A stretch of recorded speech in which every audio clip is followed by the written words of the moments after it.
todos, compañeras, compañeros. Primero, bueno, agradecer a la organización que me ha confiado este trabajo, que ya falta menos para terminar, y que ha tardado tanto, no por despreocupación, sino por una preocupación muy profunda y un convencimiento en cuanto a la corriente de pensamiento a la que pertenezco, que es el revisionismo histórico, donde la cuestión central pasa por redescubrir los procesos y no por sumar cronologías que por lo general son las cronologías de los grandes medios de comunicación, en donde la historia que se recopila es la historia que pasa por los medios. Entonces hay cientos y cientos de libros escritos en que se reflejan pequeñas crónicas donde cierran con sucesos.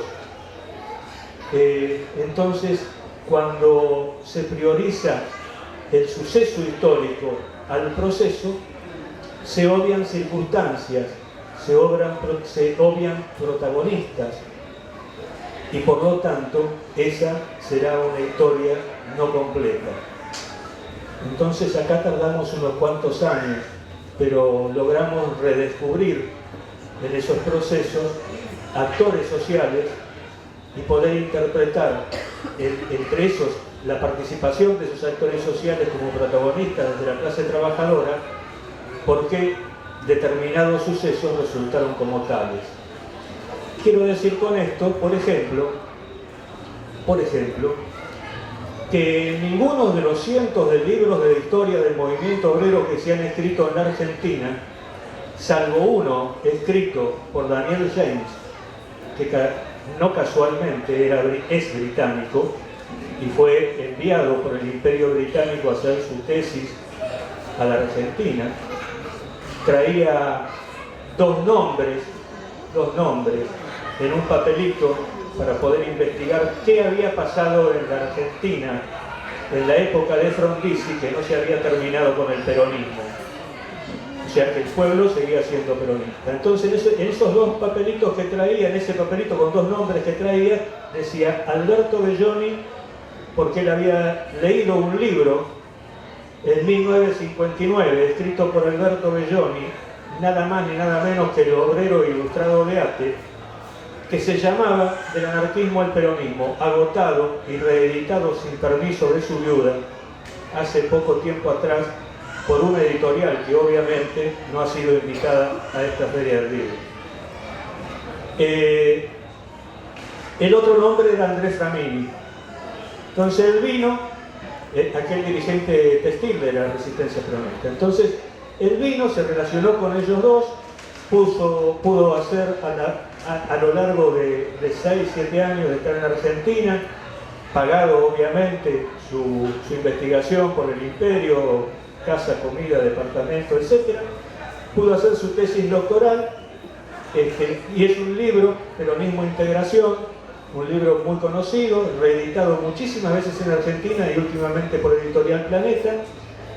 Un excelente libro. Gracias a Daniel James, que no es argentino, pudimos rescatar la figura de Alberto Belloni.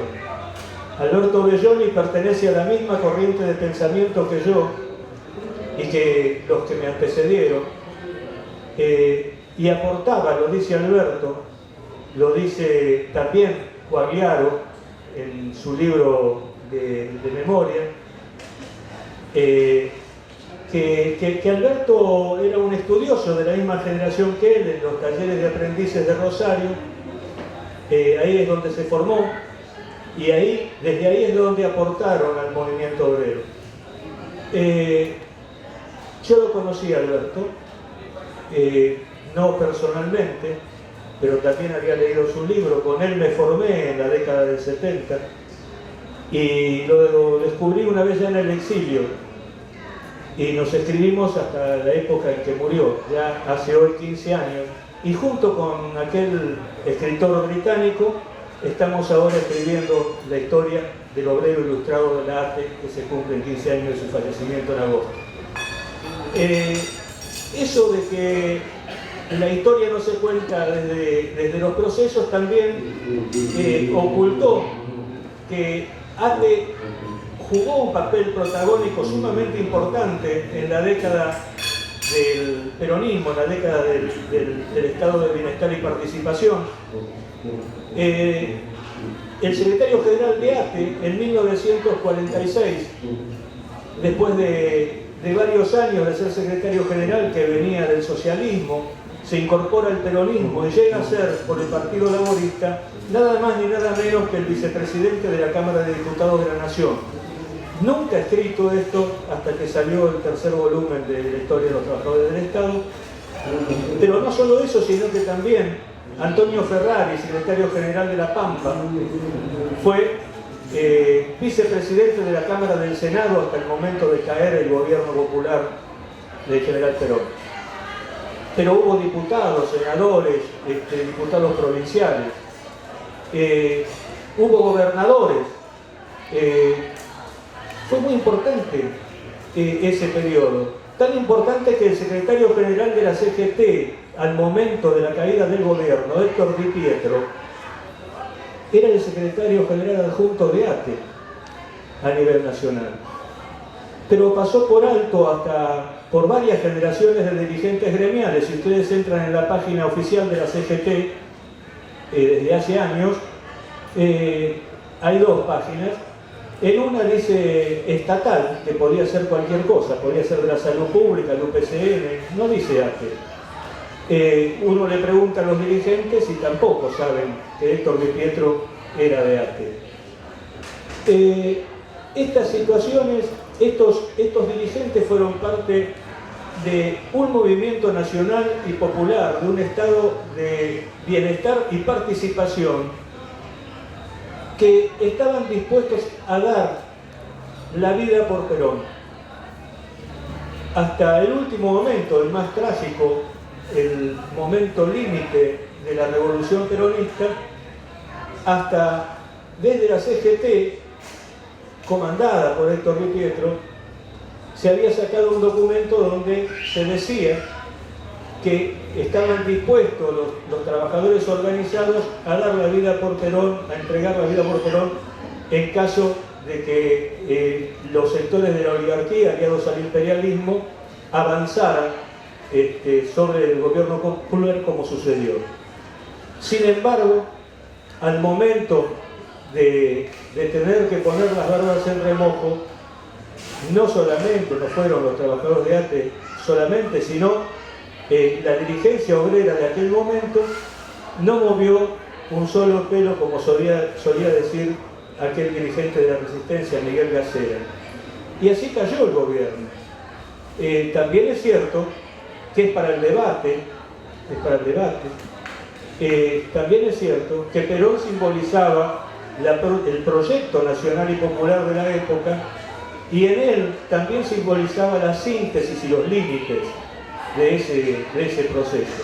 Los trabajadores organizados a través del Partido Laborista en 1946 también habían propuesto al gobierno nacional y popular una suerte de independencia crítica con un programa propio, donde tenían la idea de sumar también a los intelectuales nacionales en un frente político-cultural, donde estuvieran los trabajadores, y también aquellos hombres de la cultura como Forja, como Jaureche, que venía de Forja, como Calabrini Ortiz, etc. Perón puso esos límites, dijo no y disolvió el Partido Laborista.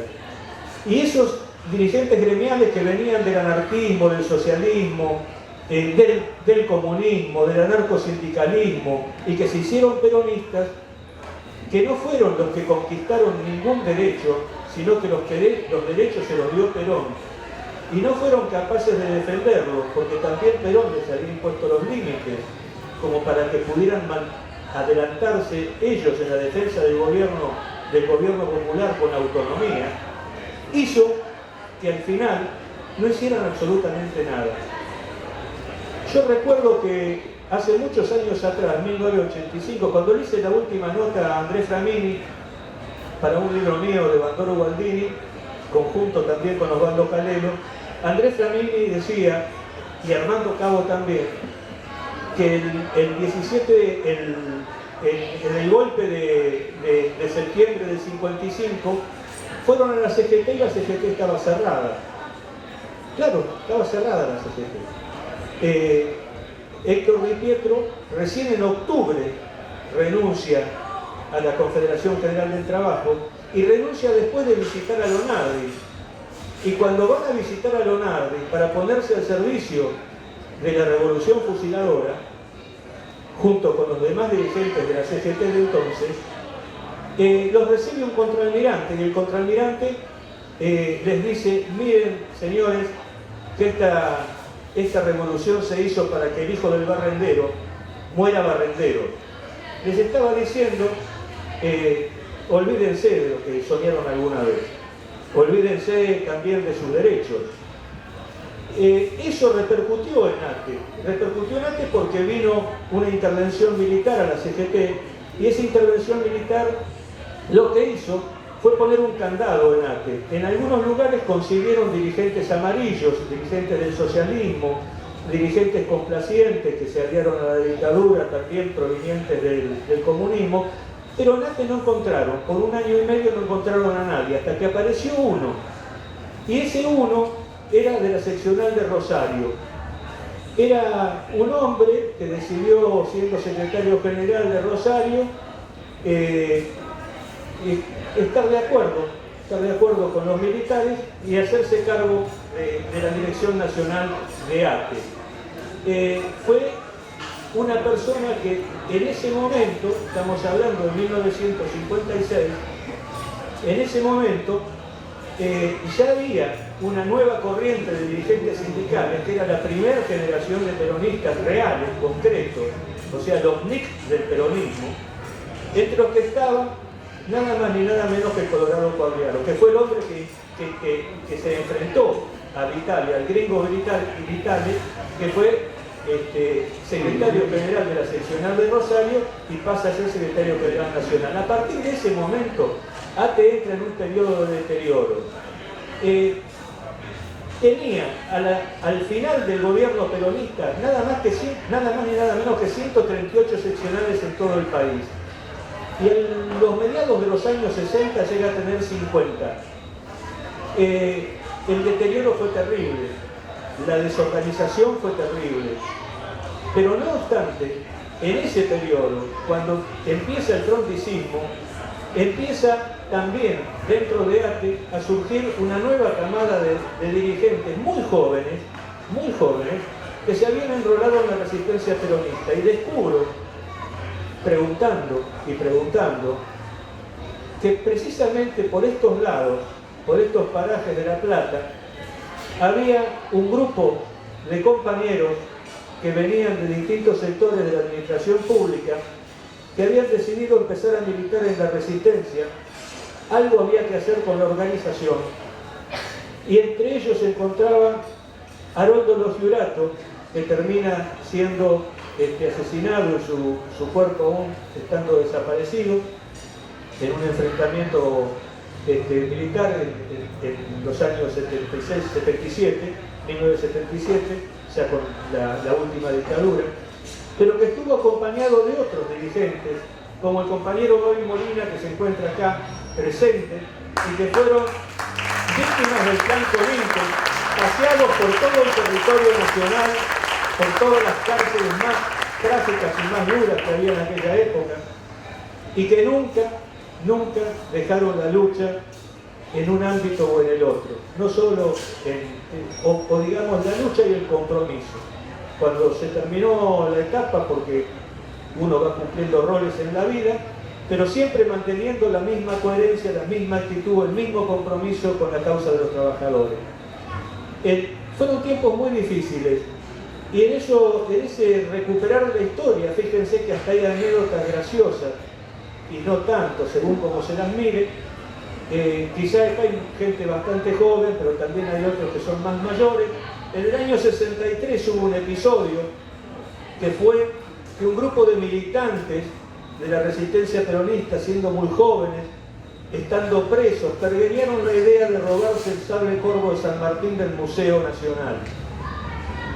Y cuando salieron en libertad, algunos se fugaron, bueno, los pormenores están en el libro, fueron a robar el sable corvo, pero no era para llevárselo a la casa, era para canjearlo por el cadáver de Evita, que la Revolución Libertadora se había expropiado ilegítimamente de la CGT.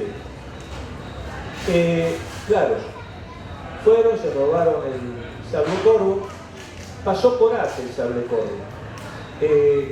Y el compañero que se robó, uno de los compañeros que estuvo en ese hecho, fue Manuel Gallardo, compañero que vive todavía y sigue militando en el peronismo, un compañero que fue de la Resistencia y que había sido liberado y había llegado a ATE con un documento falso en el Consejo Directivo Nacional, y a través de solidaridad de clase con los compañeros de ATE Capital le habían conseguido trabajo para que cuidara los terrenos donde estaba la proveeduría de ATE en aquel momento, que había una casa en el fondo para que viviera con su familia, pero él también, para preservar a su familia, y como de vez en cuando hacían algunos atentados fotistas de estos que hacía la resistencia peronista, dormía en el actual sótano del Consejo Directivo Nacional. Ahí tenía una cama, por ahí pasó el sable corvo. Ese día, después que se lo robaron, lo dejaron a él ahí. Al otro día fue depositado en otro lugar con compañeros que no pertenecen al gremialismo, algunos de ellos que todavía está vivo. Pasaban estas cosas, y dentro de esa disociación, de esa inestabilidad por la que atravesaban los trabajadores del Estado, estos compañeros también servían de resistencia frente a las hostilidades que había entre un sector y otro del sindicalismo, hasta que poco a poco la situación se fue normalizando, y así como sabemos el final de la vida sindical de Horvath, su compromiso con la dictadura cívico-militar, antes de que se produzca el hecho, porque ya en 1975, cuando se cumple el 50 aniversario de ATE, Horvath había invitado a las máximas autoridades de las Fuerzas Armadas a conmemorar los 50 años, no solo a Isabel, que como era la presidenta no estaba mal, pero digamos también a López Rega le dio la medalla de oro, también a Macera. Pero en aquel momento de la disgregación a la que hacía referencia, él venía de la Juventud Peronista de por acá cerca, de Ensenada, era un referente combativo, y empezó primero poniendo un compañero en una comisión directiva, después asumiendo él un lugar, cuando las comisiones directivas se elegían entre 25 seccionarios. O sea, de las 50 que quedaban, 25 podían tener la legitimidad de participar en un congreso para elegir comisiones normalizadoras. Horvath poquito a poquito se fue metiendo, después llegó a secretario de organización y llegó a secretario general. Ya teniendo 25 o 30 años, no más de eso, era el hombre fuerte de ATE. Y todo esto sucede precisamente, esta disgregación sucede porque la clase trabajadora, y ATE era parte de eso y parte fundamental, con 138 seccionales, había perdido su autonomía frente a los gobiernos, su autonomía frente a los partidos, había perdido su autonomía, al punto tal que no solamente en la década peronista es parte de la CGT, que tenía en su preámbulo la adhesión al peronismo en forma concreta y específica, sino que ATE también había tenido en su estatuto un preámbulo que ha sido determinado. Bueno, estas son las cosas que se relatan, palabras más, palabras menos. Hay un montón de anécdotas que hacen a la construcción, están contadas dentro de la construcción. Esta historia está contada no cronológicamente, sino por procesos en la relación Estado-sociedad. No se puede entender el funcionamiento del sindicalismo, la unidad del sindicalismo y la dispersión del sindicalismo si no se entienden los procesos históricos como tales, desprendidos de los sucesos, porque si nos quedamos con los sucesos nos vamos a equivocar, Sí, hubo muchos oradores antes que yo que hicieron referencia a estas mismas cosas, así que no las voy a repetir. Pero esto de que los trabajadores llegamos, dentro de ATE, los dirigentes sindicales llegaron a recuperar el gremio en 1984 y en pocos años, no muchos, los que van de la democracia, en la distancia histórica no son tantos, aunque parezcan hoy 30 tantos años. Fíjense en qué poco tiempo se destruyó la organización y cuánto costó recomponerla. En 1955 eran 138 seccionales, en 1960 no llegaban a 50 y a 30 años de la recuperación a través de ANUSATE, hoy cuentan con 142 seccionales y son casi 300.000 trabajadores. Me parece que interpretar los procesos históricos, asumir la autonomía de los gobiernos, la autonomía de los partidos y disponernos a enfrentar el futuro con la decisión de poder ser el poder político desde la clase trabajadora que recupere el Frente Nacional para la Emancipación Nacional, es posible. Y esta organización está muy cerca de poder hacerlo con 300.000 trabajadores en la construcción político-sindical. Gracias, compañeros.